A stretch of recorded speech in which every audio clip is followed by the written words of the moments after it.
আমার পিছনে যে বিল্ডিংটি দেখতে পাচ্ছেন, এটা কোনো রাজা বাদশাহ কিংবা জমিদারি বাড়ি নয়। এটি একটি সাধারণ বাড়ি। কল্পনা করুন, মনটা কত উৎফুল্ল কিংবা আনন্দপ্রিয় হলে শখের বাড়িটাকে এভাবে সাজাতে পারে। তো চলুন আজকে আমরা এই সাজানো গোছানো বাড়িটির বিস্তারিত দেখে আসব। ভিডিওর শুরুতেই আমি আপনাদের জানিয়ে রাখি এই বাড়িটির অবস্থান কোথায়। হ্যাঁ প্রিয় দর্শক শ্রোতা, এই বাড়িটি আমাদের রাজবাড়ী জেলার পাংশা উপজেলার বাগদুলি গ্রামে অবস্থিত।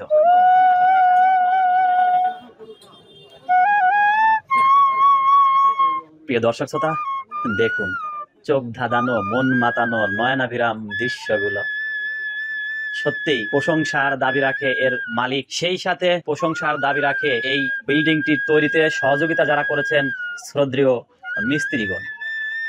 প্রিয় দর্শক শ্রোতা, চলুন এই ফাঁকে আমরা জেনে আসি এই বাড়িটির ইতিহাস, ঐতিহ্য ও গল্পের কাহিনী।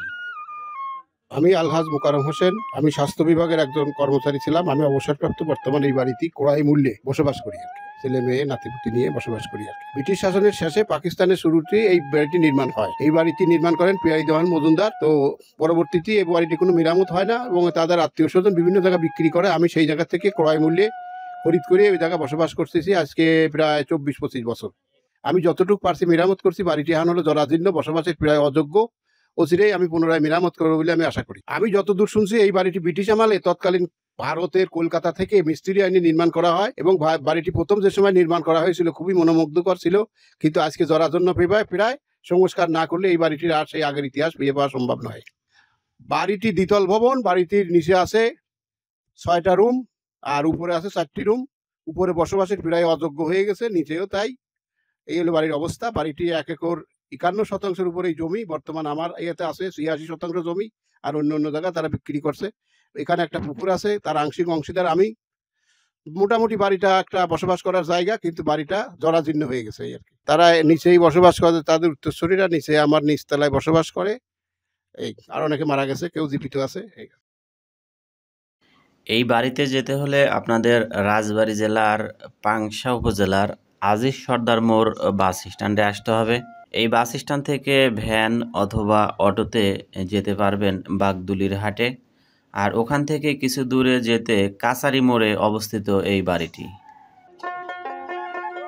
এই নকশাগুলো আসলে এরকম ছিল না। আমি নিজে মিস্ত্রি দিয়ে এটারে বিভিন্ন কালারের রং দিয়েছি। আমার কাছে আসলে নকশাগুলো ভালো লাগছে। এখানে আমি একটু কালার করেছি, আর উপর দিয়েও আপনারা দেখতে পাচ্ছেন বিভিন্ন একটু কালার করা আছে। আর যে উপরের অংশটা দেখতেছেন, এটা এই যে টালি, পুরাতন টালি, এটা ভাঙা ছিল।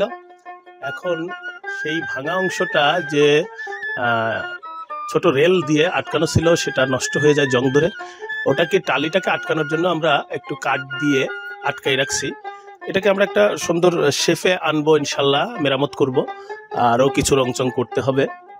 আসলে বাচ্চা কাচ্চা নিয়ে এখানে বসবাস করতে হয়, যার কারণে একটা সৌন্দর্য ফিরিয়ে আনতে হচ্ছে। আপনাদের হয়তো পুরাতন যে সৌন্দর্য দেখতে সবারই ভালো লাগে, আমাদেরও ভালো লাগে। এই জন্য আমরা এই পুরাতন যে ঐতিহ্যটা আছে সেটারই একটু রংচং করে সেটাই সঠিক যে রূপ ছিল সেই রূপে আমরা চেষ্টা করব ধরে রাখার জন্য। আর এটা হলো আমাদের আসলে ছাদ। আমার ছাদ বাগানে তেমন কিছু নাই। আমার ওয়াইফ এই যে কিছু মরিচের চারা লাগাইছে, একটা চাল কুমড়ো আর কিছু গোলাপ আছে। আর এই পাশে যে এই যে চিলেকোঠা বলে আর কি, এটা চিলেকোঠার এই অংশে আমি কিছু ভালো কবুতর রাখছি আর কি। ঠিক আছে, এটা আপনার যে পায়ে পশম টসম হয়, সেই পশম আকৃতির যে কবুতর। একটু খুলে দাও তাবু। না, ওরা যাবে না, ওদেরকে খাবার দেওয়া হয় সবসময়। দোকানে খাবার নিয়ে এসে যাও। এই যে আপনি দেখতে পাচ্ছেন অনেক সুন্দর কবুতর। এই পাশে একটা বাচ্চা আর ওই পাশে একটা বোধহয় ওর এখানে রাখছি আটকায়। এখানে খাবার দেওয়া হয়, বাচ্চা তোলে ওরা। আটকায় রাখো।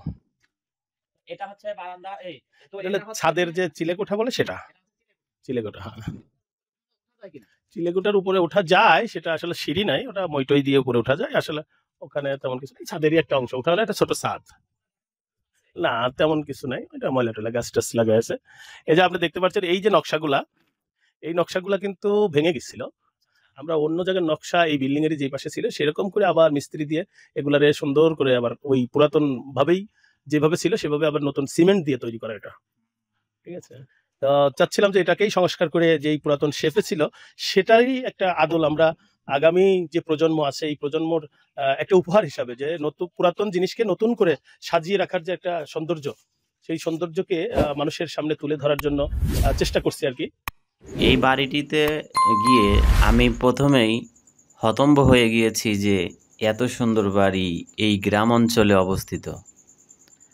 আরও অবাক হয়েছি যে এই বাড়িটি দ্বিতলা বিশিষ্ট, তার উপরতলায় রয়েছে মুসলমান এবং নিচতলায় রয়েছে হিন্দু পরিবার।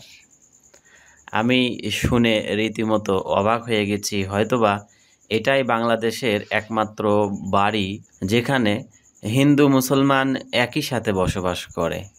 প্রিয় দর্শক শ্রোতা, আর এটা হয়েছে জমির ভাগাভাগি করায়ের অংশ নিয়ে।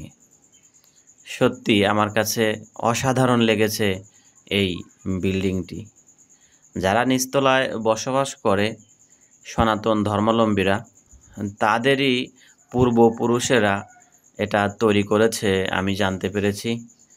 তারা রয়েছে নিচে এবং কড়াই সূত্রে মালিক যারা রয়েছে মুসলমান, তারা রয়েছে উপরে। দেখুন, অসম্ভব সুন্দর কারুকার্য দ্বারা নির্মিত হয়েছে এই বাড়িটি। আমি অনেক রাজাবাড়ি, জমিদারি বাড়ি, পুরাতন অনেক বিল্ডিংয়ে গিয়েছি, কিন্তু এমন এত সুন্দর কারুকার্য আমি কখনো দেখিনি।